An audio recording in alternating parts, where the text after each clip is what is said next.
चलिए आगे बढ़ते हैं और हम बात करते हैं ऐसी परक्विजिट जो केवल स्पेसिफाइड एम्प्लॉयज के लिए ही टैक्सेबल होती है।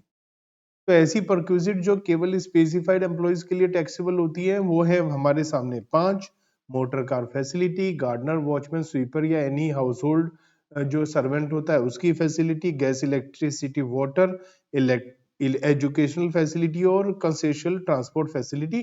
अब ये हमें जरूरी पता होना चाहिए कि स्पेसिफाइड एम्प्लॉयज होते एक्चुअल में कौन से, क्योंकि जो स्पेसिफाइड एम्प्लॉयज हैं उन्हीं के लिए ये परक्विजिट टैक्सेबल है।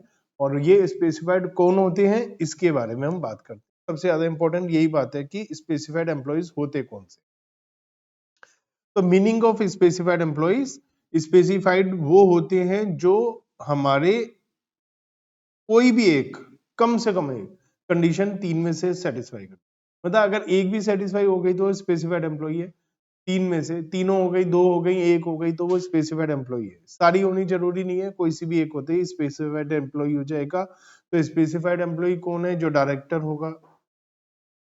अगर कोई एम्प्लॉय डायरेक्टर है तो स्पेसिफाइड एम्प्लॉय होगा।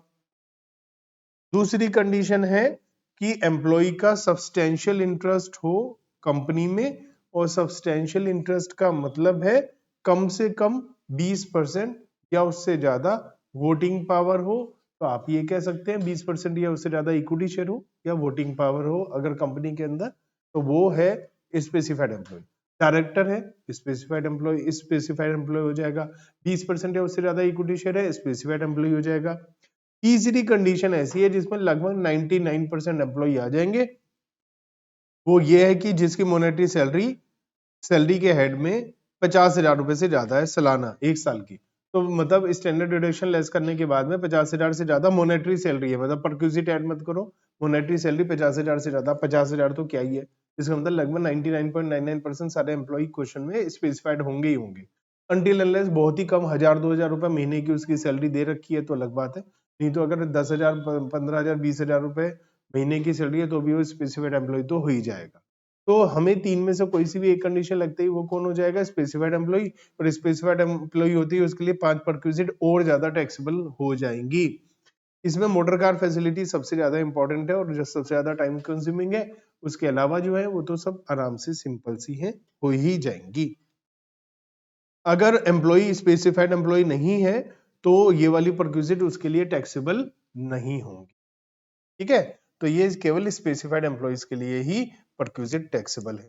तो आपको बात समझ में आई कि स्पेसिफाइड एम्प्लॉय कौन होता है? तो स्पेसिफाइड एम्प्लॉय का मतलब वो एम्प्लॉय जो या तो डायरेक्टर है, या उसके 20% या उससे ज्यादा वोटिंग पावर है, मतलब इक्विटी शेयर्स है, या वो 50,000 से ज्यादा मॉनेटरी सैलरी देता है। अब मॉनेटरी सैलरी का क्या मतलब है?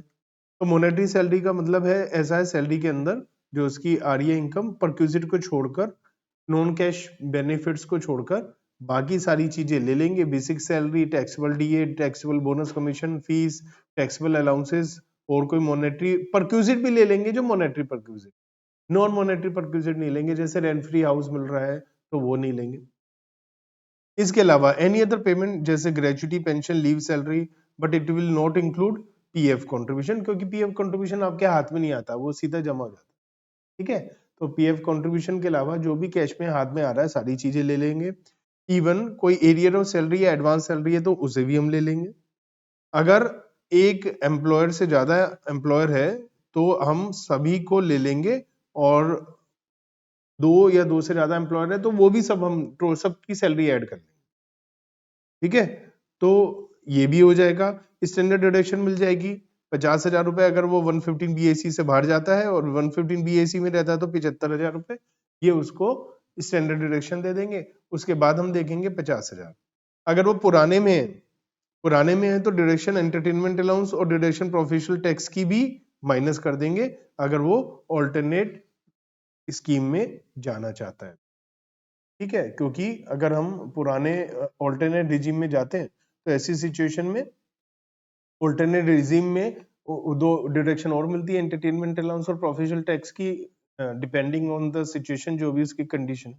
तो ये है सारा का सारा हमारा स्पेसिफाइड एम्प्लॉय का मतलब। अब हम क्वेश्चन नंबर 32 की मदद से समझते हैं कि वो स्पेसिफाइड एम्प्लॉय है या नहीं, क्या है। मिस्टर एक्स है, एम्प्लॉयड है एबीसी लिमिटेड में, और उनकी सैलरी 4500 पर मंथ है, तो सैलरी बहुत कम है, तो हमें इसका मतलब यहाँ पर थोड़ा सा चांस है कि हो सकता है स्पेसिफाइड एम्प्लॉय ना हो।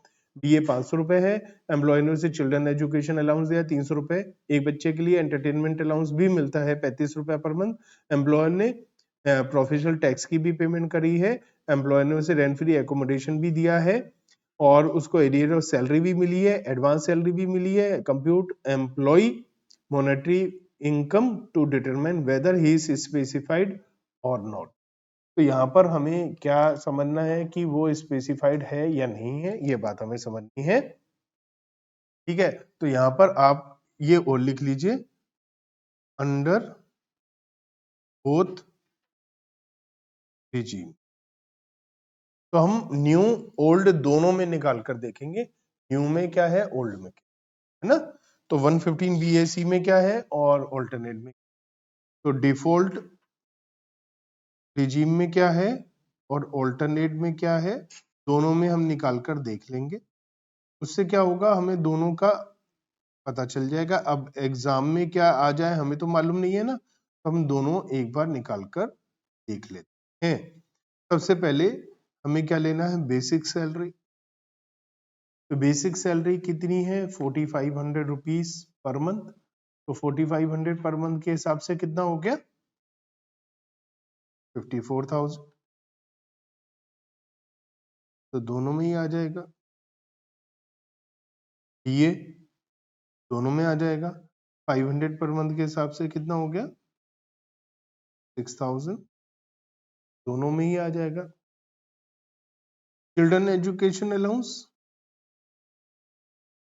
तो डिफॉल्ट में तो ये फुली टैक्सेबल हो जाता है, तो डिफॉल्ट में चिल्ड्रन एजुकेशन अलाउंस हो जाएगा 3600, है ना। लेकिन जो ऑल्टरनेट है, पुराना वाला है, ओल्ड रिजीम है, उसमें हमें 100 रुपीज पर मंथ पर चाइल्ड एग्जाम्शन, तो 1200 की एग्जाम्शन मिल जाएगी। 3600 में से 1200 लेस हो जाएगा तो 2400 आ जाएगा। एंटरटेनमेंट अलाउंस पहले पूरा पूरा टैक्सेबल हो जाता है, तो 35 के हिसाब से कितना हो गया, 35 इंटू 12 420। एंटरटेनमेंट अलाउंस हो गया। प्रोफेशनल टैक्स दिया है 100 रुपीज पर मंथ, तो पहले तो हम 1200 पूरा ले लेंगे, बाद में हम के लिए देख लेंगे या माइनस होता है या नहीं। एम्प्लॉयर ने उसे रेंट फ्री एकोमोडेशन दिया है, तो हम क्या चीज निकाल रहे हैं, हम निकाल रहे हैं कंप्यूटेशन ऑफ मॉनेटरी सैलरी और स्पेसिफाइड एम्प्लॉय। मतलब एम्प्लॉय ये पता लगाने के लिए कि वो स्पेसिफाइड एम्प्लॉय है या नहीं है। तो उसमें हम नॉन मॉनेटरी बेनिफिट्स नहीं लेते हैं, परक्यूजिट नहीं लेते, तो रेंट फ्री एकोमोडेशन तो नहीं। और क्योंकि हम ये नहीं निकाल रहे हैं कि उसकी सैलरी कितनी टैक्सेबल, वो नहीं निकाल रहे हैं, हम ये निकाल रहे हैं कि वो जो 50,000 रुपए की लिमिट है स्पेसिफाइड एम्प्लॉय के लिए वो हो रही है, सैलरी कितनी टैक्सेबल होगी उसके लिए तो रेंट फ्री एकोमोडेशन ले लेंगे, वो अलग से कैलकुलेट हो। ठीक है, उसके अलावा इसको मिलता है एरियर ऑफ सैलरी, वो ले लेते हैं। Arrear of salary 4000, advance salary भी लेते हैं, एडवांस सैलरी 3000 है। टोटल करते हैं, ग्रॉस सैलरी आ जाएगी, तो दोनों में ही ग्रॉस सैलरी बताइए 1200 रुपए का ही फर्क आएगा बस। तो कितना आ रहा है,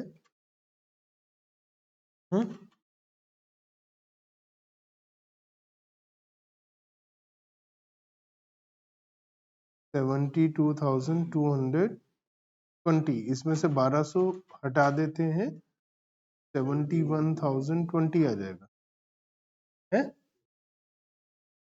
इसमें से माइनस करते हैं स्टैंडर्ड डिडक्शन। डिफॉल्ट में 75,000, लेकिन 75,000 तो इनकम ही नहीं है इसकी, तो हम केवल 72,220 ही माइनस करेंगे। इतनी है, उससे ज्यादा तो माइनस नहीं कर सकते हैं। और इसमें 30,000 ना, और ये गवर्नमेंट एम्प्लॉय नहीं है। जो एंटरटेनमेंट अलाउंस की डिडक्शन होती है वो केवल गवर्नमेंट एम्प्लॉय को नहीं है। प्रोफेशनल टैक्स की मिल जाएगी, प्रोफेशनल टैक्स की ऑल्टरनेट रिजीम में मिल जाएगी 1200। तो अगर हम पता लगा रहे हैं कि मॉनेटरी सैलरी 50,000 रुपए से ज्यादा है या नहीं, तो इसमें तो आ गया नील। इसमें कितना आ गया, ये है मॉनेटरी सैलरी, और ये मॉनेटरी सैलरी 50,000 रुपए से कम है।